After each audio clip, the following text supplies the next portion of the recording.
गाजियाबाद में भगवान पार्श्वनाथ जी की मूर्ति एवं मंदिर स्थापना समारोह आयोजित किया गया और उसमें उत्तर प्रदेश के मुख्यमंत्री योगी आदित्यनाथ भी सम्मिलित हुए। भगवान पार्श्वनाथ मूर्ति स्थापना समारोह है। उत्तर प्रदेश के मुख्यमंत्री योगी आदित्यनाथ क्या कुछ कह रहे हैं, सुनाते हैं आपको।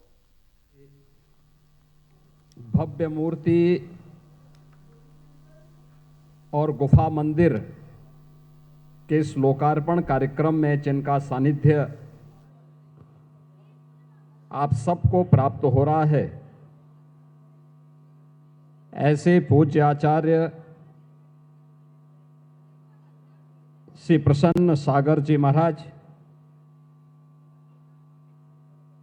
उपाध्याय मुनि श्री पीयूष सागर जी महाराज, प्रवर्तन मुनि श्री महत सागर जी महाराज, निर्यापक मुनि श्री नौपदम सागर जी महाराज, मुनि श्री अप्रत्य सागर जी महाराज, मुनि श्री परिमल सागर जी महाराज, मंचस्थ अन्य इस परंपरा से जुड़े हुए सभी महानुभाव, इस समारोह में मेरे साथ उपस्थित उत्तर प्रदेश सरकार के हमारे मंत्रिमंडल के सहयोगी श्री सुनील शर्मा जी, नरेश कश्यप जी, माननीय सांसद अतुल गर्ग जी, माननीय विधायकगण श्री नंदकिशोर गुर्जर जी, अजीत पाल जी, पूर्व सांसद रमेश चंद तोमर जी, भारतीय जनता पार्टी के महानगर के अध्यक्ष मयंक गोयल जी और उपस्थित सभी श्रद्धालुजन, बहनों और भाइयों, ये मेरा सौभाग्य है कि आज मुझे इस गुफा मंदिर में भगवान पार्श्वनाथ और क्रांतिकारी संत पूज्य तरुण सागर जी महाराज की स्मृतियों को नमन करने का सौभाग्य प्राप्त हुआ है।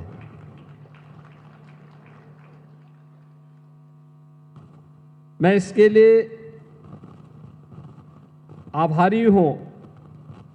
इस पूरी व्यवस्था से जुड़े हुए उन सभी महानुभावों का जिन्होंने मुझे आज यहां पर पूज्य आचार्य श्री प्रसन्न सागर जी महाराज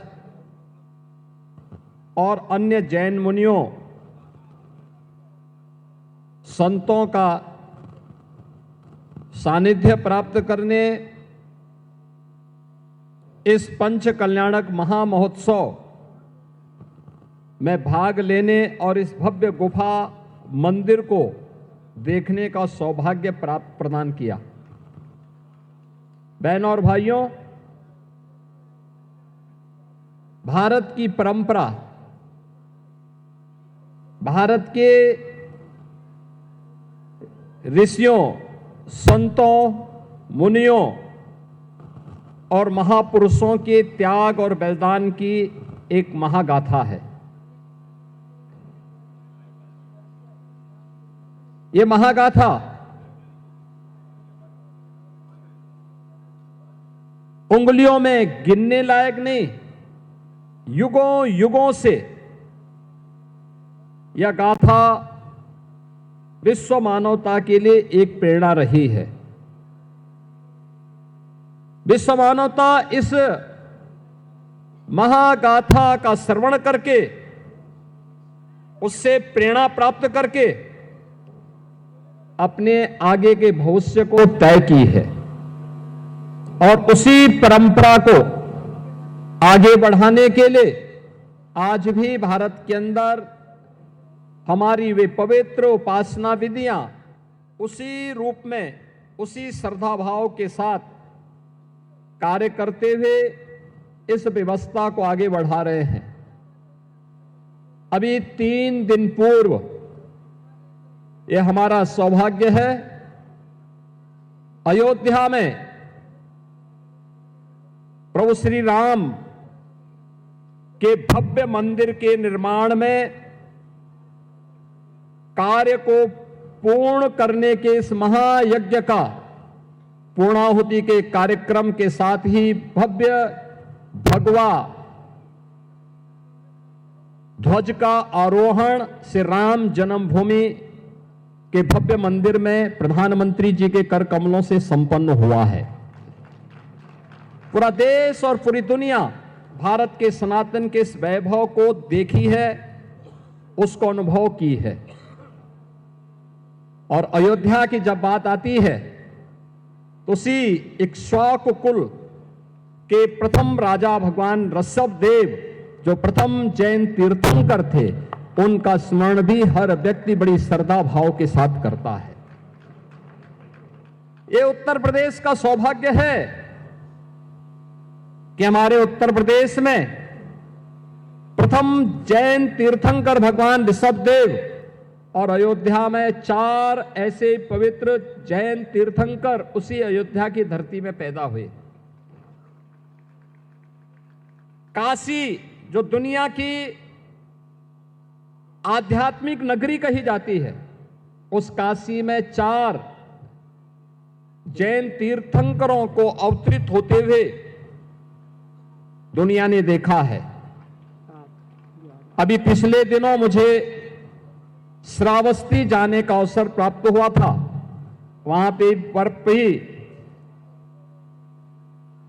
भगवान संभवनाथ जी का जन्म जैन तीर्थंकर के रूप में उनका जन्म उसी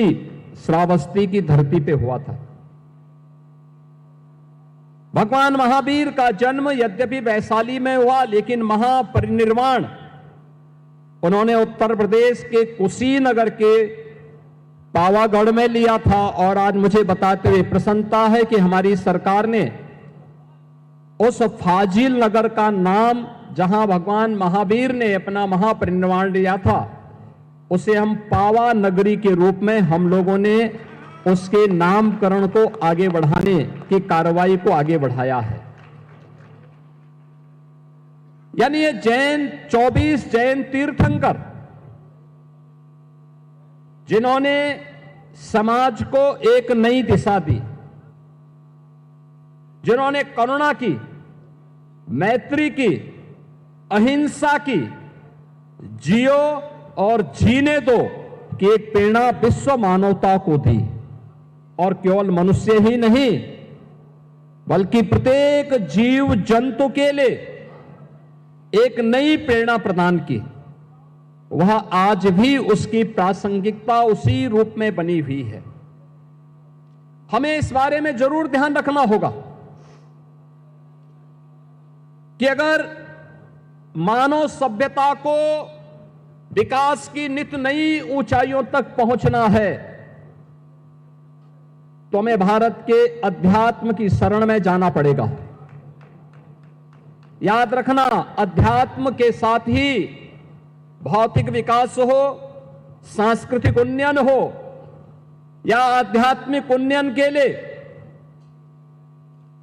एक सुरक्षित वातावरण चाहिए, सुसभ्य वातावरण चाहिए, साफ सुथरा वातावरण चाहिए।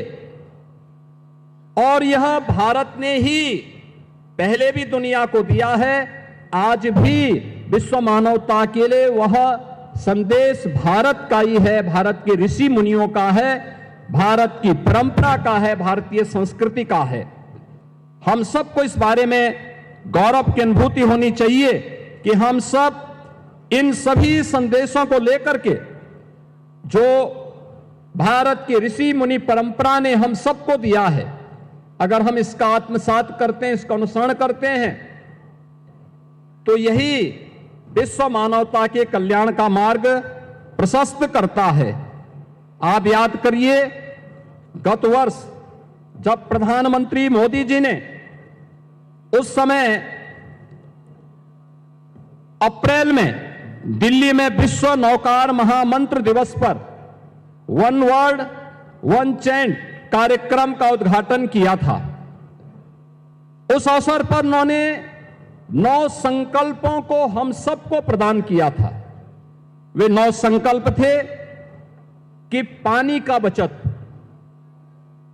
दूसरा था एक पेड़ मां के नाम, तीसरा था स्वच्छता का मिशन,